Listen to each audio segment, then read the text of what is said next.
Camille and Paul Bollinger are artists living in Virginia, though their life journey began in California, moved to Spokane, and ultimately brought them to Northern Virginia. They are widely recognized for their heirloom Father Christmas figures, featured in numerous magazines and in the Schiffer book, Carving and Painting an Heirloom Santa. Many collectors also know them for their line of humorous carvings, once distributed nationwide by the Kurt Adler Company of New York and documented in 5 other Schiffer books. After relocating to Virginia and building a wine cellar with a tasting room in their home, their artistic focus shifted to oak wine barrels. What began as carvings on standard wine barrel ends, like these examples, soon evolved into something far more ambitious, monumental cask ends. The first of these came from a 100-year-old German cask discovered online in Bad Dürkheim, Germany, awaiting reclamation. The Bolingers purchased it and had it shipped to Virginia, a saga in itself. Each end of this cask measured approximately 6 feet tall by 5 feet wide and weighed nearly 300 pounds. The pieces were too large for the workshop, so Paul constructed a special carving rack in the garage. An engine hoist, a form of garage crane, was required to maneuver the massive oak panels. Designs were drawn directly onto the wood, and carving proceeded slowly, every cut shaped by hand with gouges and mallet. At times, the oak cooperated, while at other times the oak resisted. The once-living oak had a mind of its own. After months of carving, the painting began.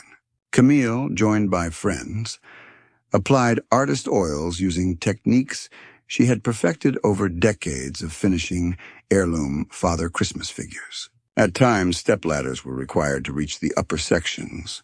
The result was a luminous, museum-quality oil finish that brought depth and warmth to the ancient oak. One Italian cask end became the Islands of Our Lives, also known as the Great Sea Monster Cask, a monumental allegory with its own dedicated video.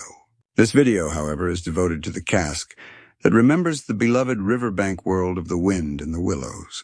This cask end is about 5 feet tall and 4 feet wide. It weighs around 200 pounds. Let's review the characters on the cask. Toad. Impulsive, wealthy, and wildly enthusiastic, Toad is forever captivated by the newest obsession, most famously motor cars. His reckless adventures lead to imprisonment, and ultimately to the daring reclaiming of Toad Hall from the gang of weasels and stoats that had invaded his home. Otter. A steady and good-natured riverbank resident, Otter represents loyalty, fatherhood, and the quiet strength of domestic life. Badger. Wise, dignified, and somewhat stern, Badger is the moral anchor of the wild wood. He counsels, protects, and ultimately organizes the effort to restore order at Toad Hall. Moley. Gentle, shy, and newly awakened to the wider world, Mole leaves his underground home in search of spring. Through him we experience friendship, homesickness, courage, and belonging. Ratty, water rat. Poetic, hospitable, and devoted to the river, Ratty is Mole's first guide and loyal friend. He embodies a love of nature, simple pleasures, and enduring companionship. The Bolingers are looking for a museum where they can bequeath the 4 major casks with sufficient funds to have the pieces moved and installed. This is a great opportunity for a museum featuring American art, particularly the art of self-taught artists using traditional methods and materials. You may reach them by emailing paul@paulbollinger.com or by calling 509-951-2459. Thank you for watching this video. You should enjoy the many other music videos on Paul Bollinger's YouTube channel.